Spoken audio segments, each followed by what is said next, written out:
Assalamu alaikum, this is Dr. Mona Idrisi, author of the Muslim Narcissist book and empowerment coach for Muslims. In today's podcast, I'll be talking about how the narcissist pettiness is a satanic ploy to drive you insane. If you are new to this channel, I'd like to welcome you to this community. I pray that you find the podcast beneficial and eye-opening, inshallah. And if you are a regular listener, then thank you so much for coming back and also for showing your support. And as always, I'd like to kindly ask you to like, share and subscribe to the channel if you haven't already. If you find the podcast helpful and beneficial, please do hit that like button. It does help the algorithm and people will find the videos more easily when they search for topics about narcissism and psychology in Islam. So this podcast is a follow-up to my previous podcast about why you cannot reason with a narcissist. And the reason why I'm doing this one is because I want to further explain the things that narcissists do behind closed doors with their families that other people wouldn't believe. So a lot of victims, they would go out and even if it's like to the local imam or to their families or friends or whoever, maybe support groups, and they say, this person is doing this to me. My father is like this. My mother is so abusive. My husband this, my wife that. And people are like, but they're so nice, they're such wonderful people in the community. That person's a Quran teacher, he's the local imam, he's the local preacher, he's a fundraiser. And they find it really hard to believe that everything that you're saying about your abuser is true. They find it hard to believe it because they see a completely different facade, right? They see the great public image of this person. And a lot of people struggle to believe the stories of the victims and the complaints of the victims. And today's podcast is going to be about what these people do behind closed doors that a lot of people cannot wrap their heads around when it comes to listening to the stories of victims. And I honestly believe that those who believe the stories of victims are those who have been through it themselves. If people have not been through narcissistic abuse, they will not understand the type of abuse that the victims are talking about. And it often boils down to the pettiness, the sheer pettiness of narcissists and the daily things that they do that are considered small for them, but big for the victim because they accumulate and it just keeps getting bigger and bigger and bigger until one day that victim explodes. And the consequences of that explosion could go in various different ways, right? It could result in a physical health problem or a disease. It can result in a complete mental breakdown where they need to be sectioned. It can result in self-harm. It can result in them killing the narcissist. Yes, we've heard that too. Or harming the narcissist. It could result in them turning to alcohol and drugs to just escape the abuse. It could result in them running away from home. It can result in them doing something so sabotaging to their life, such as leaving Islam altogether and becoming atheist, or even committing suicide. There is a very high suicide rate among people who are victims of narcissistic and psychopathic abuse. So there are various levels of abuse that people can go through with narcissists and psychopaths, and it starts off with emotional abuse. And then that goes up a level to verbal abuse, and then that goes up to spiritual abuse, and then that goes up to physical abuse, and so on, right? So it can get to a very high level of psychopathic abuse, which is physical violence. And a regular narcissist, someone who is not a physical abuser, can descend to the level of a high-level malignant narcissist or psychopath. And they can descend to that level if they are with someone who tolerates a lot of their abuse. Because the narcissist will always push boundaries. They have lots of different levels of boundaries that they aim to push to see how much they can get away with. So if they've managed to push your boundaries in the emotional abuse level, they will try in the verbal abuse level too. And they will try to push your boundaries in the spiritual level and the religious level until it gets to physical abuse. Now, unfortunately, when people are not aware of narcissism and personality disorders, they unconsciously enable this behavior because they haven't learnt yet that they need to establish strong boundaries to stop the narcissist from descending to all of these different levels. Okay? If you are aware, then you are able to stop it. If you are not aware, then emotional abuse can quickly escalate to physical abuse because you have no idea what's going on. And in many cases, the victim actually blames themselves for the abuse that's being inflicted on them because the narcissist has managed to gaslight them into believing that they deserve this bad treatment. Okay, so I will leave the subject of the malignant Muslim narcissist/psychopath for the next podcast, inshallah, because that in itself is one hell of a subject. So I'll just focus on the pettiness in this one. The pettiness that is apparent in every narcissist. Now we're talking about basic level, amateur, beginner, narcissist level. Okay, they all have this. It's in their personality, it's sorted by default. So not all narcissists physically abuse, not all narcissists verbally abuse. Some just gaslight, right? Some are considered to be low level and they're just petty. They gaslight, they lie, they manipulate. All these things are done as a basic minimum. These are the tools that narcissists need to be able to get their way and have their control over people. And I'm not belittling it, by the way. It is these precise things that they do that are petty that can drive someone insane, that can drive someone out of Islam, that can drive someone to physically abuse or even kill their narcissistic partner or their narcissistic family member because of what it does to them. Okay, so in the context of Muslim societies and families, we often see that this pettiness mainly comes from men. And the reason why I say that is because when someone is in a position of authority and they have that level of control and they demand obedience and compliance, they can actually take advantage of that authority and become really petty with what they want and what they allow.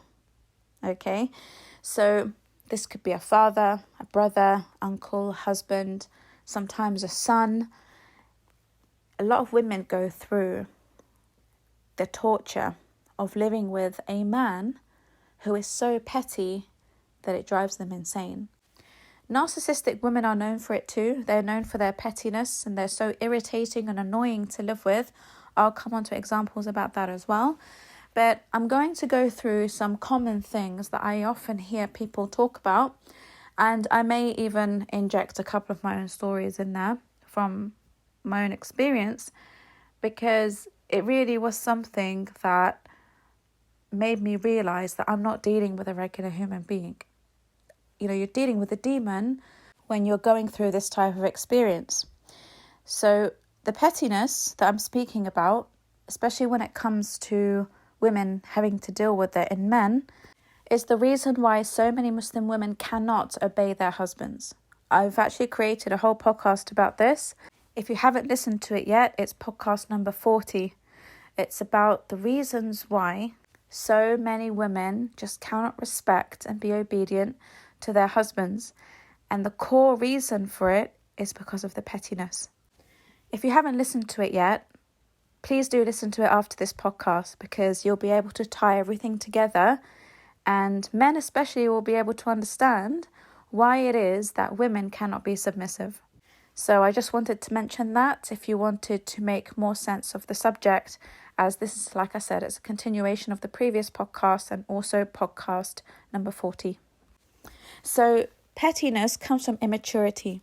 When you're immature, you're going to be petty over things because you lack intelligence and you lack a lot of wisdom. And intelligence is not just logical intelligence. Intelligence also includes emotional intelligence. So if you do not know how to resolve conflict and how to find solutions for problems and how to actually act your age, you will be petty. You are going to step into a child mode in which you are just so excited about this power that you have, right? This control that you have over someone whom you're living with. Like I said, this is why, especially in Muslim households, this power lies in the hands of those who have authority. And so it is a complete and utter disaster when the person who is meant to be leading you, the person who is meant to be the qawwam of the household, is acting like a child. Or maybe it's your mother. Maybe she's a single mother and she's just very immature. There are some mothers and mother-in-laws who just act like children. And they demand things, petty things from their daughters-in-law. And you're just like, are you 7? Are you actually 7 years old in that body? Because it doesn't make any sense as to how a woman in her 50s and 60s could behave in such an immature, childish way. And I've mentioned it in my previous podcast, the low-level narcissists are man children and women children, and they are children in adult bodies.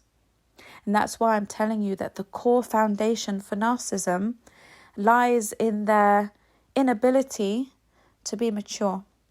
So the core of all their issues lies in them not being able to transcend from the childhood stage of their life. Okay, so every narcissist, including the psychopaths, they operate like children in all their personal areas of life. Like I said, they do very well in their careers. They do, not all of them, but if they're going to do well, they're going to do well in public. But personally, when it comes to them being emotionally vulnerable with their families and living with the same people every day, it is their emotions that they cannot handle, they cannot manage. And that's why it feels like you're living with a child every day. A CEO of a top company could be respected by every employee in that company, but they have no idea that this man or this woman is a complete disaster at home because he goes back to being a 7-year-old who cannot deal with his emotions. And that's why narcissists and psychopaths make excellent CEOs, because emotions are not involved. When they go into roles at work or in their careers that do not involve any decisions based on emotions, they excel. And that's why they're brutal when it comes to making business decisions. And that's why they're successful in business, because their emotions don't get involved. They don't say, oh, haram, this guy, he needs money. This guy needs to feed his family. This guy this guy that. They don't care about the feelings of people. I care about business and how much money I'm going to make and what's in it for me. So any career that doesn't involve the consideration of the feelings of others is excellent for the narcissist and psychopath. Even being a taxman or working for the bailiffs, anything like that is a great position for a narcissist. And these companies need narcissists to fulfill these roles because empaths can't do it. So they excel in business, they excel in many areas of life in public, but they are a complete disaster at home, because this is where emotions need to be considered. The feelings of people need to be considered, right? You can't be rude, you can't be disrespectful, you can't be brutal like you are to your clients at work or your employees or to business partners and, whoever it is that you're dealing with. You can't be brutal with your family members like you are with them, but they cannot disconnect. And the reason why they cannot disconnect is because they do not have the emotional maturity or the emotional intelligence to be able to meet people emotionally at the level that is required for them to meet them at. And this is the reason why when you deal with narcissists at home, behind closed doors, out of the public image, you are continuously dealing with a 7-year-old child, because they can only meet you at the emotional level of a child. And that's why it's so difficult to live with these people. Very, very difficult. And that's why they're petty. They have the pettiness of children.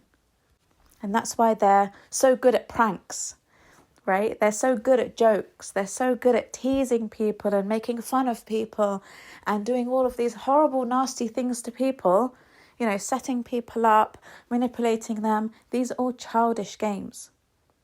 And children do it because they're still learning about life. They're still learning about morality.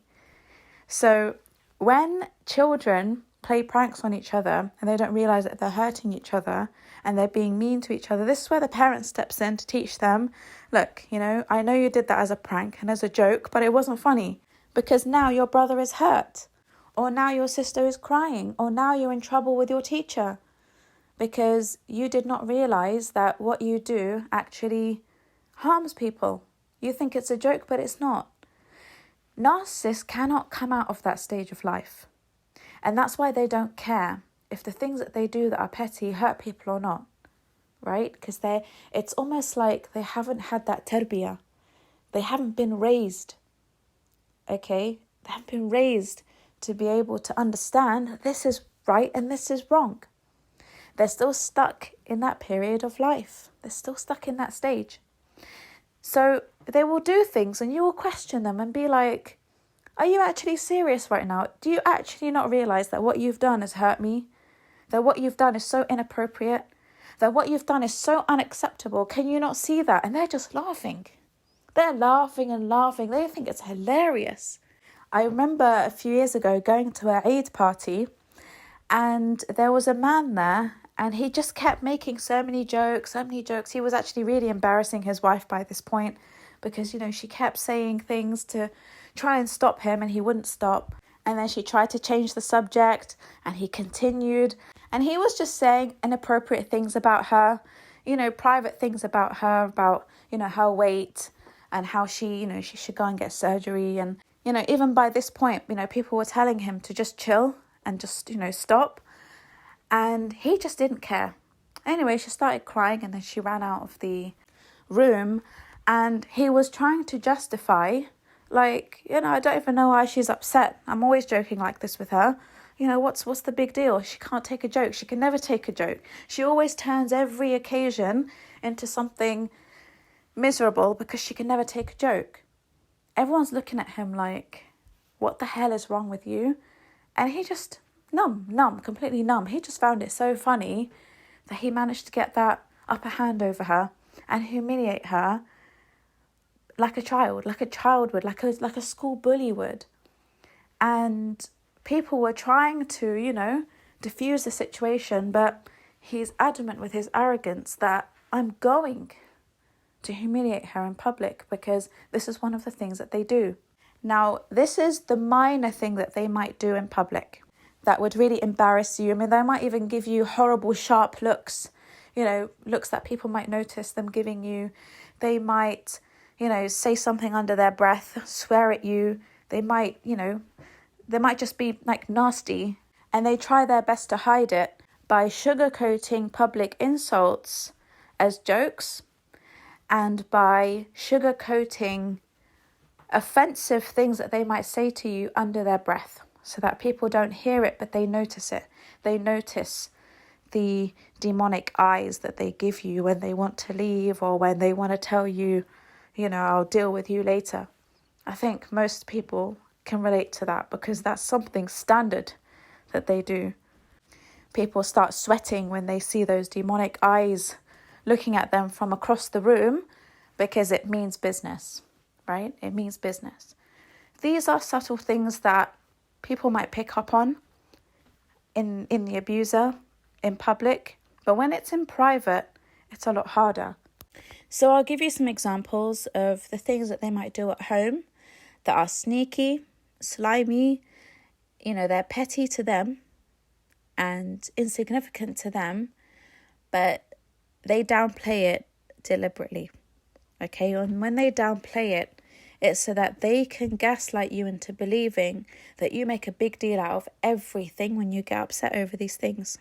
And that's exactly what they will use against you when you eventually ask for a divorce. They will be able to turn it back on you and say, she's always upset. She's always creating problems out of nothing. It was just a joke. She creates problems out of everything. She's too sensitive. They will say this in their smear campaigns.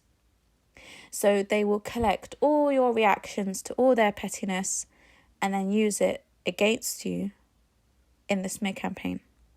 And of course, they're not going to tell people that they do these things, right? Like I said in my previous podcast in number 40, A man will go running to his friends, telling them, oh, akhi, my wife is so disobedient. My wife doesn't listen to me. But he won't tell them the horrible things he does at home to make you so sick of him, to make you so sick of the marriage, and to pray every day to Allah for a way out. He's not telling them the stupid, petty things that he's doing. He's just giving them the outcome. And the outcome is that my wife is rebellious, my wife is not obedient, and my wife is not a good Muslim. And then what do they advise him in return? They advise him to discipline her, go get a second wife to teach her a lesson, or withhold finances or whatever. Don't take her on that holiday you're planning to take her on. Bad friends will influence narcissistic people. They enable their abuse. Okay? So one of the things that I hear a lot is that the narcissist has this obsession with you not being able to lock the door when you go to the bathroom. I don't know what it is with the toilet, but narcissists have this thing where it just drives them mad that you have some privacy away from them in the house. So if you're in the bathroom for longer than usual, maybe you're having a long bath or something, they will erratically bang on the door to force you to open it, right? For example, they want to use the bathroom and they can wait if they wanted to, right? They could wait another 5-10 minutes, but they're erratically banging on the door. Open it right now. And they make you get out of the bath or get out of the shower to open the door so that they can do their business. And they just sit there. And sometimes they'll remove the lock completely because they just don't like the fact that you have a place to escape from them in the house. So you'll always find that they've got this weird issue with bathroom doors being locked. And it's because that's where they go when they need to text the back burner supply, or when they want to do something that they don't want you seeing, they go to the bathroom. So they assume that people do what they do, and they just don't want you to have any privacy. Narcissists do not like private space. Unless they're busy with a new source of supply who is distracting them and needs their attention, you will find that a narcissist is always obsessed about your personal space. They don't let you breathe. They're suffocating. Okay, that's the only reason they do it. Because they just want to literally be in your face 24/7. It's like a prison. Okay, living with the narcissist is like a prison. So when they give you a lot of space, know that they've got another source of supply. Okay, or they're up to no good. They're out doing drugs, they're out doing something that's not good. Because when a narcissist has his attention on something else other than you, other than the victim, something else is distracting him or her. So, yeah, the toilet door. This is comment below if you've experienced this. I've had a lot of people say this to me. I have experienced it myself. And I used to say to him, just wait a couple of minutes. He's like, open the door right now, open the door right now. And I'd open it and it'll be like, yes, what do you want exactly? And they just want the reassurance that they always know what you're doing at all times. Even if you're just sat there on the toilet, they just want to see you there. Okay? Sometimes it's to humiliate you, and sometimes it's to just enforce that control. I control you, I own you, I need to know what you're doing at all times. This type of narcissist will keep tabs on you everywhere. They are the types to call you every 5 minutes when you're out. They're the types to tag your phone, tag your car, everything, right? Put cameras everywhere, microphones everywhere. This is the kind of guy who would do something like that with the bathroom. Not all of them, but if a narcissist is obsessed about their victim and he doesn't or she doesn't have another source of supply, they will be obsessed about you and everything that you do. Okay? That was my experience.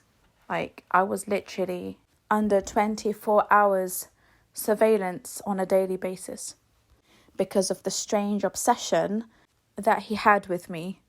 I mean, it would extend to many different things, but the toilet door is something that I have realised a lot of people complain about. And another thing would be, the shopping. You go supermarket shopping with them, you want to buy certain things, they say no, and they have petty reasons for saying no. Oh, I don't like that. Well, I like that. Yeah, well, it doesn't matter because I'm the one who's important here. I'm the one who's paying. So you're going to have to put that back because I don't like that. I don't want that. And again, this can extend to other things. It can extend to furniture. It can extend to, going out to restaurants and whatever. Because they are paying, they will say, well, because I'm paying, I get to choose. Because I'm paying, I get to have this. And because I've paid for this, I get to have it after the divorce. And because I've paid mahar, I get to have a slave. So you do everything that I ask because I've paid mahar. They have this really weird thing with money, especially men. So if they've paid for something or they are paying for something, they will never let you forget it, right? They will never let you forget it. They will always remind you that they paid for it. And they will remind you that they're more entitled to it because they paid for it. I mean, even if you want a divorce and you want to take your pet cat with you, he'll be like, no, you leave the cat here. I paid for the cat. Why are you taking the cat? That's not yours. It's mine. I paid for it with my money. They're petty like that. And they will do this as well over a monthly allowance for the wife or for the daughter or the son. They will negotiate it to the nickel and dime. What do you need it for? Nope, I'm not happy with that. I need, you need to tell me exactly what you're going to spend that £10 on, exactly what you're going to spend that £50 on. You want £100? I want to know exactly what you're going to spend it on. They get obsessed about what you do with the things that they give you because it's very difficult for them to be investing in you. So when they see that they need to give you pocket money or an allowance as a husband or, any kind of investment for the relationship, because it's not in their nature to invest into personal relationships and it's not in their nature to give, they want to know that every penny of investment that they put into the marriage, they're going to get a 10 times return on investment for that. They don't just give for the sake of giving. It's transactional with a narcissist, and that's why they're very petty with money. They're very petty with gifts. I got you that gift last year. I expect 10 times more from you this year. I expect a slave in return. I expect blind obedience. I expect this, I expect that. So, for example, let's just say, for argument's sake, a narcissist got you a really nice gift, like a jewelry set or a car or whatever. Now you owe them. Now you owe them big time. So they use this gift as something to take away from you as punishment. They'll be like, oh, you didn't deserve it after all. I want my car back. I want that jewelry set back because you know what? You didn't deserve it. I want it back. And if they don't do that, then what they will do is that they will punish you for everything that you don't do for them. So, for example, they've asked you to do something and you found it really unreasonable and you've said to them, no, I don't want to do that. And they're like, oh, this is what happens. This is what I get when I get you a gift. This is how I get repaid for doing the things that you want me to do. Okay, I'll show you. And then they either take it away or they punish you. They'll punish you for it and they will never do it again. And they wait for the moment that you slip up so that they can use an excuse to never get you what you want again. Because like I said in my previous podcast, they hate getting you what you want. They will only get you what you want when it's absolutely necessary to reel you back into a trauma bond. So if they can get out of giving you what you want ever again, they will. So they wait until you mess up. And when you mess up, they're like, that's it. I'm never getting you anything again because you are ungrateful. You never say Alhamdulillah. You are an awful husband. You are an awful wife. I will never get you anything again. Your parents can say this to you as well.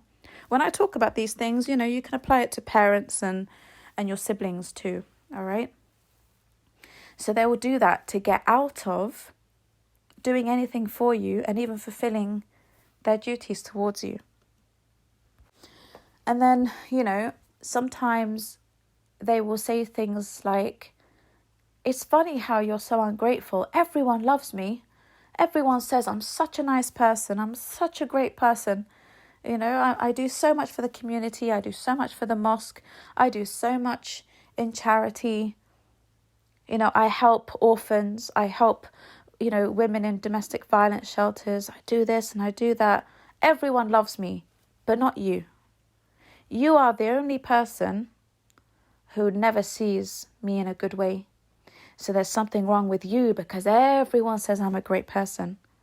It's you who's the narcissist. It's you who's the psychopath. It's you this, it's you that.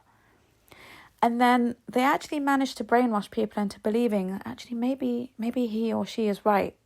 If everyone says that they're a nice person, then why is it me who always has a problem with them? Maybe it is me who has the problem. Maybe I'm not the nice person. Maybe it's me who's doing something to the narcissist, to this person who is making them so vile and vulgar with me, so pathetic with me, so petty with me. And it makes you try harder.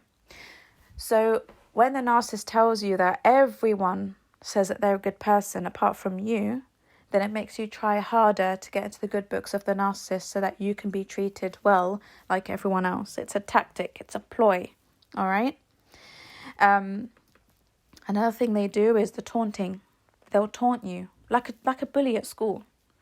They will taunt you and taunt you. They'll be like, for example, let's just say, a man married you and you weren't wearing hijab before. And then after marriage, you decide to put on a hijab. He might taunt you over that. Oh, you think you're so religious now. Oh, you look ridiculous in that hijab. It doesn't suit you. What, all of a sudden you're religious now? All of a sudden this, all of a sudden that. They will taunt you about the new things that you start to do for yourself. Like, it could be self-development. It could be, you trying to increase your iman. You going back into your prayers. You doing something nice for yourself, like going to the gym. They'll taunt you about it. Oh, it's going to take you 5 years to lose that weight, love. You think you can do it in 3 months? You're having a laugh. It's going to take you 5 years. You're going to need surgery as well, liposuction. They taunt you with these things, and when you get upset, they're like, I'm just kidding. I'm just joking. Why'd you get upset over everything? I'm just joking. Jeez. Can you never take a joke? But when you do it to them, they don't like it. They can't taste their own poison, right?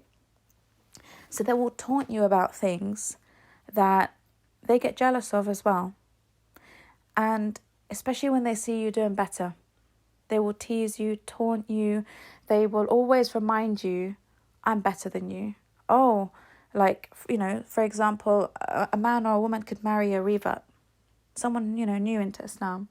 And maybe that narcissist sees that the revert is actually making more effort and doing better than they are in their deen. And they're starting to learn about the deen. They're starting to seek knowledge and they're starting to learn things. And they're going to the narcissist saying, I learned this today and learned that today. And they're like, oh yeah, well, you've still got loads to learn. You won't get to my level until about 10 years. I've been a Muslim all my life. And this is all preschool stuff. This is amateur, beginner stuff. Yeah, you keep going. But they don't like it. They don't like to see you educating yourself. And this is why they want to control the knowledge that you gain. Because they know if you gain enough knowledge and education about your rights and about, the true understanding of Islam, then you've now overpowered them and they will no longer be able to play their games on you. My ex used to hate it that I would listen to empathic preachers. He would always ban me from listening to Mufti Mink. I was saying this on my story earlier. He used to hate it when I listened to, preachers like Mufti Mink, Umar Sulaiman, because he wanted to control the narrative. Even though I was studying in Al-Qura University, I was a student of knowledge. I was studying Islam in Mecca University, and he hated it. He hated that I was getting more knowledge than him. And he would always say to me, always remember, Muna, that you're the one who lived most of your life in a kafir country. I lived most of my life in a Muslim country, so my deen will always be better than yours. My knowledge will always be better than yours. And he would come out with it randomly. Like, I would never debate him because he was so dumb to debate. Like, I could never get any logical, interesting debate out of him when it came to religious matters. So I used to prefer listening to preachers and scholars online and debating with other people. But he would always randomly remind me, sometimes out of the blue, that my deen is not as good as his deen because I was raised in a kafir country. So they do it. They're just petty. Like, it was just so unnecessary. But I remember looking at him like a child thinking, I can't believe I'm married to this monkey. Like, what am I doing here? But I had to stay to be able to finish my course at Mecca and be able to graduate. So, you know, they do these things where they will continuously bring you down or try to bring you down. And they will always remind you that, you know, oh, you've got a bachelor, I've got a master's. Oh, you earn 5,000 a month, I earn 10,000. And so on. You know, they might even tell you, oh, did you know that everyone says that I'm better looking than you? And that I could have done better than you? And that you're lucky to have me? Did you know that? Did you know that people say that? Even if they don't say that people say it, they might say it to you. They might say, you know, I'm definitely better looking than you. Or I'm definitely in better shape. Or you could do with losing, you know, 0.5 centimetre off that waist. Or you could do with, you know, maybe cutting, maybe like, I don't know, like 0.5 inch off that hair. Or you could do with, you know, wearing darker clothes. They do that. They will pick at everything. They nitpick on everything just to annoy you. Just to show you that you're not to their standard. To show you that you're not good enough. That there can always be improvements made so that you get to their standard, right? Oh, you know, your cooking is not like my mum's cooking. You know, your cooking tastes a bit weird. Petty things. Instead of them saying alhamdulillah, that they have a wife who cooks and prepares hot meals for them, they're not grateful. They don't say alhamdulillah.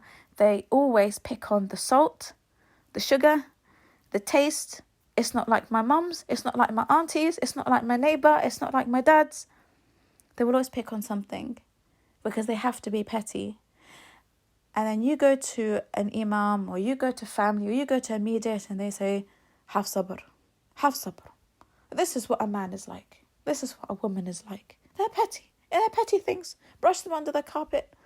In the beginning, you're like, okay, brush. And then it accumulates because now this narcissist is thinking, free rope, right? Soft boundaries I can push. All this advice of sabr, it enables the narcissist to keep pushing those boundaries. And that's why sometimes the advice of patience is given at the wrong time to people, because they don't realize that when you advise people to be patient, once they've reached a certain level of abuse, you're now encouraging them to enable it. Because now you're spiritually scaring them into being patient, because now you're saying, or preachers say, or imams say, that if you do not stay patient with your husband or wife or your father or your mother or whoever, you will not get Jannah. You will not earn Jannah. You will not be permitted. You won't smell it. You won't even smell a leaf from Jannah. And they'll say this again until people get scared. They genuinely get scared about dying and they haven't earned Jannah. So they take the advice of very ignorant, silly people, and they stay in toxic marriages and in toxic households and with toxic parents because they believe that this is where their Jannah is. No, it's not where your Jannah is. Your Jannah is in you standing up as a strong Muslim with Iman in front of Allah subhanahu wa ta'ala. And sometimes that involves you freeing yourself from the demons in your life so that you can have that. Because what's the point in having sabr, and then you're depleted of all Iman, of all health? Yeah? You're depleted of everything. You're now insane. You just hate everything to do with religion because that's what's continuously forced down your throat for you to be able to, tolerate your parents. And you're not even tolerating them. You're being tortured by them or being tortured by your husband and wife. But now you're resenting religion because it's like, religion is making me stay here. Religion is being so ironic because I'm losing my religion by staying in something that religion has told me to stay in so that I can earn Jannah. There's no logic. Where's the logic in that? There's no logic. Islam teaches us to get rid of the demons in our lives so that we can retain our religion. So we can retain it. So if mediation doesn't help, if civil communication doesn't help, if nothing works, you have to distance yourself from people and sometimes cut people off. Because if your deen and your health is being affected, what good are you? What good are you to yourself and to other people? If you've lost your deen and lost your health, you're no good to yourself, to your kids, to your future. You want to stand in front of Allah subhanahu wa ta'ala as a strong Muslim with iman. Yeah, and sometimes that means getting rid of certain people in your life. So this is something that they do to get you to this stage. It's with the help of their qareen. Their qareen makes them so petty and so annoying that you now start to believe that if you don't put up with this, you're not a good Muslim. And if you don't put up with this, then the break of the marriage is your fault. It's not your fault, it's their fault. They're the ones who are pushing you out of the marriage by them being petty. Why can't they fix up? Why can't they change their behaviour? Why can't they be civil and half-decent human beings so that it's easier for you to stay in a marriage? People wouldn't leave marriages if they didn't have to. Most people really struggle to leave a marriage because it's a serious thing for them. But when you're being pushed out with the pettiness of the people whom you're living with, and you're being pushed out of your family home by your parents whom you want to stay around and look after when they're old, when you're being pushed out by them, then how is it your fault that the whole marriage is broken down? And why is it that the victim always has to burden themselves with keeping the marriage together and enabling and suffering at the hands of these petty people? Why? Allah subhanahu wa ta'ala did not say that. We have the choice to leave any marriage, any toxic situation in which we're not being led properly. We're not forced. It's not a slave-master relationship. I've said this thousands of times. This is not a slave-master relationship. If you don't like your qawwam, you can leave. If your husband is not a good leader, if he is a terrible qawwam, if he's a child in a man's body, and he's making life hell rather than making life easier and more pleasant, like a leader should, you can leave. Because there's no way in hell I'm having his qareen lead me. I refuse to be led by the blind, right? You can't be led by the blind. You can't be led by a demon. But that's what's happening when you stay in households with these people. So if you cannot leave, you need to be fully aware that you're being led by their qareen because they are acting from their ego. They're not acting from logic. There is no logic to 99% of the things that they do at home. And when it comes to women, you are also being led by their qareen. They are the ones who are continuously demanding you to do things that make no sense. They know you don't have the money to pay for a car that they want, but they're like, I don't care, find the money. I don't care, find the money for a bigger house. I don't care, I want to go on that 7-star holiday to the Maldives. I don't care, I want to do this and I want to do that, and find a way.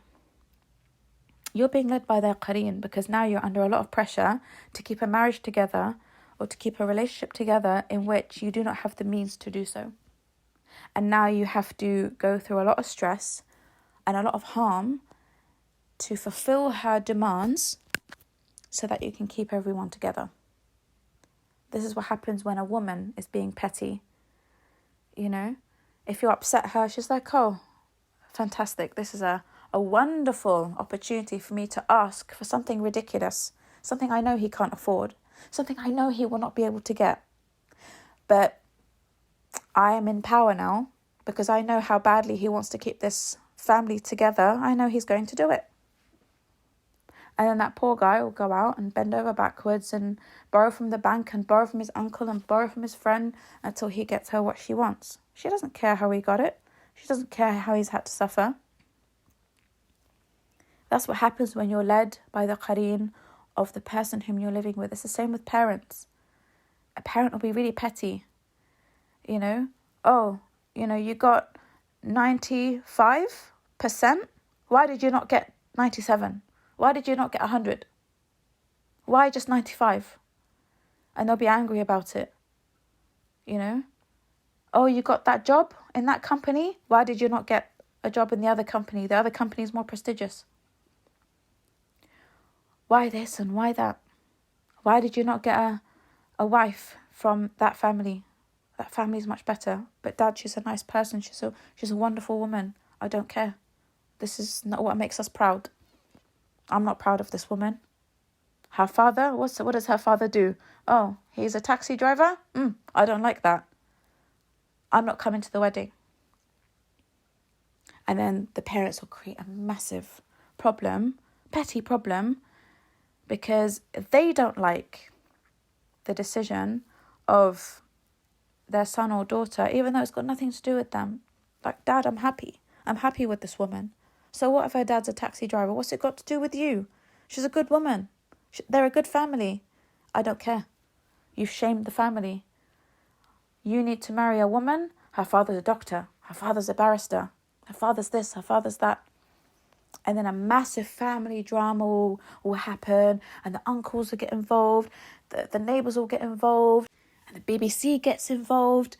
Just because the parents just want to make a petty problem out of it.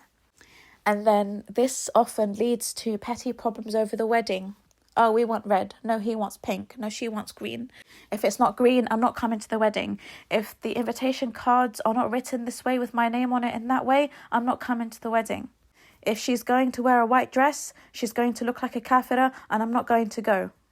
If there's music at the wedding, I'm not going to go, and I'll disown you as my son, and you can forget that you ever had a mother. And if you invite this person or that person, I will not forgive you until the day of judgment, and I will pray every night that Allah takes my soul because my son and my daughter have not listened to me, and they've invited people that I don't like, even though it's the uncle, it's the auntie. Just petty problems. They make huge dramas. Narcissists love dramas, especially women. Narc women, mothers and mothers-in-law, and sisters, those are the 3 types of women who will make your life a complete hell if they're narcissistic. God help you if you have a narcissistic mother, mother-in-law, or sister. And wife, obviously, but I'm talking about the elders in this society. They are awful. And so, this has a ripple effect on people, because if the parents threaten to not go to the wedding, then this now hurts the bride and her family. Now her family get dragged into the drama. Can you just see how they love the attention and they love the chaos over petty things? We wanted white flowers and they want pink, and because they're not pink, I'm not coming. Why should the bride choose? We're paying for the wedding. We go back to the whole money thing. Oh, we're paying for it. We can choose what colour the flowers are. We can choose the venue. We can choose this and we can choose that. It's just a nightmare, absolute nightmare, to be involved with families like this. And, it's just constant gossip, constant issues that happen. These are usually within the family behind closed doors, but people would not believe that, these are supposedly religious people fighting over petty things like that just because they're paying. They're paying for the wedding or they're paying for the Eid dinner, and they just cause so many problems and fitna over something so trivial. And, you'll get narcissists as well who will say things like, again, the pettiness. They'll say, if you ask them for something or you get upset with them over something or you hold them accountable for something, they'll be like, oh, are you going to leave me as well? And you'll be like, what? I'm just holding you accountable for something you did that upset me. They're like, yeah, this is what my ex used to do. This is what my ex used to do before she left me. This is what everyone does before they abandon me. Now, they create loads of problems so that they can leave. And you're just looking at them thinking, what the hell are you on? I'm just telling you that you hurt me by doing this thing. Yeah, but I'm telling you again and again that this is what happens when everyone abandons me. Everyone starts having problems with me and all my faults come out and all of a sudden I'm not a very nice guy. If you want to leave, just leave. If you want to leave, there's the door. And you're just like, what the hell just happened? And then they'll slam the door and walk out, and then they'll give you the whole guilt trip. Everyone abandons me. And he'll take you back to his childhood or her childhood. Oh, even my mum abandoned me when I was young. Yeah, you go and do what my mum did. You are exactly like my mum. I should never have told you about my childhood trauma because now you're doing exactly the same thing to me. If it's a woman, she'll say the same thing about her dad. You are exactly like my dad. You are doing exactly what my dad did to me. You are doing exactly what my abusers did to me. And all you said was, why did you speak to me so rudely earlier? Because they've got nothing to say, they will bring up something and it will be from their past just to guilt trip you. Oh, yeah, go on then. If you want to leave, leave. You're always causing problems. What are you hanging around here for? The door's over there. Get lost. And then all of a sudden you now feel like, you feel abandoned yourself. So if you're a codependent, you won't like that feeling at all when the narcissist tells you, well, there's the door if you want to leave. Get out. Get out the house. You're not going to like it. It triggers your own abandonment issues. And now you're working harder to say sorry to the narcissist. I'm sorry. I didn't mean to, to say that to you. I didn't mean it that way. Come here. What can I do? Let me make you your favorite dinner. Let me do this. Let me do that. That's what they want. They do it deliberately.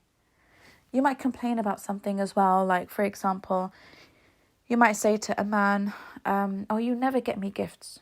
You never compliment me. You never say anything nice to me. Whenever I dress up nicely, you never say anything. You used to say nice things before and now it's all gone. You never tell me that I'm beautiful. You never tell me that I'm handsome, that I've done this, that I've done that you're proud of me. Oh, here we go again. Oh my God, you remind me of my ex. My ex used to say this all the time. And again, if you're codependent, you're going to go into panic mode because you've been working so hard all this time to be better than the ex. And they know this, so they use this against you. Whenever they want you to feel a bit of panic, and they know that you're working so hard to be better than the old source of supply, right, the old ex, they will inject you with some of this. Oh, you remind me of my ex. Oh, you know what? You turned out to be just like my ex. You deceived me. You tricked me. You're just like him or you're just like her. And then that really upsets you. And you go out of your way now to prove that you're not like the ex. You see how they get their supply? That's what they do. And they'll sulk for ages. Oh, they'll milk that situation for what it's worth. They'll milk it. They will sit there in a sulk for an hour or two because they want you to think, oh, you've taken me back to all that trauma now. I've got flashbacks now. Oh, dear Lord.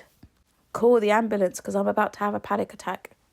It's just to make you panic. It's all petty stuff to make you panic.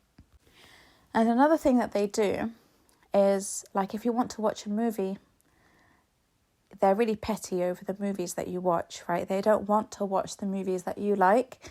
They want to watch the movies that they like. And if they do watch the movie that you like, they will always criticize it or continuously talk throughout the whole movie. I used to hate it. I used to hate watching movies with my ex because we could never get through one. He would always talk about anything and everything during the movie, like bills and what we're going to have tomorrow for breakfast and this and that. And I'm just like, can we please leave this to after the movie? I just want to watch this goddamn movie and not have to hear your voice for a good 2 hours. That's all I wanted. It was my only escape at home because he was always at home. So watching a movie was a great time for me to zone out. And he'd still talk and I'd still have to listen to that voice even when I'm watching a movie. It used to really, really irritate me. And again, I've heard this from other people as well, that they just don't allow you to really enjoy something that they know you like. When they know that you're enjoying something, they sabotage it. They have to do something to irritate you. And I mean, like, if I used to cry in a movie, he would pause it and interrogate me on why I'm crying. And he'd be like, why are you crying? I demand to know why you're crying. I'm like, it's a sad scene. What does it remind you of?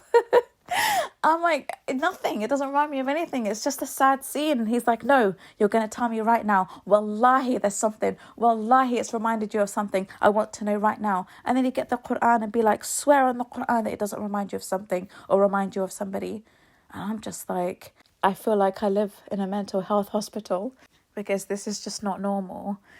And I thought it was just me going through it until I started, talking to loads of people, had loads of clients, and they were coming back to me with the same kind of stories. And I thought, okay, alhamdulillah, it makes me feel a little bit better. But yeah, I saw things and I heard things, and it was madness what I went through. But that's what they do. And of course, as you know, they are the kings and queens of pranks. They love doing pranks. All the pranks that you see on Instagram and TikTok, all of those are done by narcissists because they love to scare the pants off people and terrify people and just make fun of people, but they like to sugarcoat it as a prank. So all of these pranks that you see husbands do on wives in Instagram, it is for money and it is for views and fame. But ultimately, it's their way of doing it in a way that's accepted by society, right? So when a husband does something so awful to his wife, like, wear a demon mask at 3:00 in the morning, poke his wife so that she wakes up to that face and she starts screaming and has a panic attack, he finds it hilarious. And Instagram viewers find it hilarious. It's not funny because wallahi, something like that could actually kill someone. You could actually have a heart attack from something like that. So they are doing it deliberately to terrorize their partners, but they justify it and they say to them, look, we do it for the fame. We do it for Instagram. And a lot of people get sucked into it. A lot of victims get sucked into all of this. It's so disrespectful to be filming your wife at night, sleeping in bed, or, to film her in a unfortunate situation where she's hurt, someone pulls out the chair from underneath his wife and she falls, hits her head, and it looks painful. And he's just finding it hilarious. Or when they do it on kids. Oh my goodness, the other day on Instagram I saw a video about a father who dressed up as the Grinch.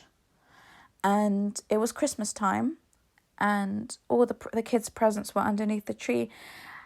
And the father comes into the house dressed as the Grinch. It just doesn't look very nice, right? It's scary looking for children. His children are both under the age of 7. And he starts to steal the presents from under the tree and takes them outside, and the kids are screaming. They're terrorized. They're actually traumatized by what they're seeing because they're just seeing a monster come into the house and stealing all their presents. And they're crying and they're holding on to their mum and they're screaming, and the mum is in hysterics. The mum cannot stop laughing. And I'm just like, this is what happens when you have narc parents. Like, this is a childhood trauma now. This will become a childhood trauma because even the mother wasn't there to protect them, to protect those emotions at that time. They were looking for comfort and they didn't know who to turn to because the mum was laughing. And they were just, they were horrified. I felt it was so sad to watch that. And people found it so funny. I didn't find it funny at all. And there are thousands of videos like that online where parents are terrorizing their children, again, wearing demon masks. Or, there was another video of when a mother put a Snapchat filter on her daughter's face, and it turned her into a monkey, and she was horrified. She was so scared that, she turned into a monkey. And the mother kept saying to her, oh my God, your face has changed. You've turned into a monkey. And the girl is screaming. And the mum just can't stop laughing. It's not funny. But this is what narc parents do. Narc parents are so petty and so immature like that they will be terrorizing their own toddler children and not care. They don't care that they are now creating childhood traumas for these young children. Because even experiencing that type of horror and that feeling of terror can stay with a child. They will never forget that emotion, that feeling. And then they grow up, being used to, being pranked on and have horrible jokes said about them, and, insults being sugar-coated as jokes and things like that, because it started when they were young. And, siblings do this to each other as well. Siblings are notorious for it, narc siblings. They will always, pull pranks at home and do things that will really cause a lot of damage sometimes. It really does cause a lot of damage. So it's one of the signs of a narc parent when they do things to upset a child in the name of it being a joke. Know that that parent is a narc parent, because an empath would never do that. I mean, I saw another video as well. This was done by an Asian Muslim, and there was a dog, the neighbour's dog, and he kept telling his son, that's the dog that's going to take you to Jahannam if you don't behave. And he's laughing. He's like, sniggering in the video. And his son is like crying. He's like, but Daddy, I don't want to go to Jahannam. I don't want to go to Jahannam. And he said, well, behave so that I don't call the dog over to take you. And we're talking about a 5-year-old child. Now, this child grows up learning this manipulation. They learn that this is how they teach people about the deen. They will teach their own children, be careful of that dog. That dog is from Jahannam. He's going to take you to Jahannam. And now kids have a fear of dogs because they associate them with Jahannam or whatever it is that, the parents are saying. So it starts from there. That is how young children learn pettiness and manipulation from their narc parents. They listen and they observe a lot of these things. So they will do this to you. They will do this to you, and they will watch you taunt the children in this way, and it will really upset you, because you will say to them, there's no need for you to do that with the kids. Can you stop treating the kids like that? Can you stop teaching the kids unnecessary things and telling them unnecessary things, and stop putting these pranks on them? And again, they will be like, oh, you're just causing problems. You don't know how to have fun. You're just a boring old maid who doesn't know how to have fun. You're always causing problems. And that's why a lot of, people fight over the children, because you cannot raise children in a healthy way with a narcissist. The tarbiyah is out of whack. You can't. I'm telling you, you can't. The narcissist will be so stubborn when it comes to the children. That alone will drive you mad. For example, you put, an outfit on your son so that, you guys can go out. He's like, I don't like the outfit. Why have you put him a blue t-shirt? Put him the green one. Put him the one I got him for Eid. And you're like, well, it's in the wash. I want him to wear the blue one, but I don't like the blue one. Go and get the red one then. He will keep doing this. Or she will keep doing this about the outfit. Why is her hair like that? Why is her dress like that? Her socks are not matching her dress. Her shoes are not matching her dress. Who did her hair? I don't like the way her hair's been done. Oh, it must have been your mother. Did your mother do that? Oh, yeah, your mother can't do anything. Your mother, useless. She can't even do her granddaughter's hair. They do that. They create petty arguments over things to do with the kids as well. Like, for example, it might be after divorce and you're co-parenting, and, someone returns the child, and then you'll get loads of petty messages. Why are her shoes dirty? Why is her dress crumpled? Why is her hair a mess? What did you do? I can't leave you for 5 minutes to look after her. She looks like a tramp. She looks like she's homeless.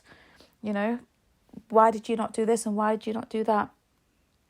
And then she'll interrogate the child about where did you go, what did you do? She'll be like, oh, I went to Auntie Nora's house. And then again, more petty messages. Why did you take her to Auntie Nora's house? I don't like Auntie Nora. I don't want her near my child. And it just goes on and on and on. Like, even co-parenting with these people is so exhausting, so draining, that it can honestly make people lose the will to live. So there are always petty problems when it comes to the kids, especially after divorce. And during the marriage, it's always about, don't give the kids sweets. I told you not to give them sweets. No, I'm going to give them sweets because I want to. Okay. I said to the child that he's not allowed to do that. Why did you say that he's allowed? They do the opposite of what you want, just to drive you insane. So if you've told your child he has to be in bed by 7 o'clock, the narc will say, it's fine, stay till 8. And you know that if the child does not sleep by 7, it's impossible to get him out of bed in the morning for school on time. So that extra hour is actually important for him to be able to get him up in the morning. And the narc is like, no, I've said to him, he can stay till 8. And they'll take their PlayStation out and they'll play, and it will just infuriate you. Just being petty. The kid needs to do his homework, and the narc parent just doesn't want to do it with him. And you're so tired. And he's like, well, what have you been doing all day? You do the homework with the kid. It's just frustrating things like that. Did you feed him? No, I haven't fed him.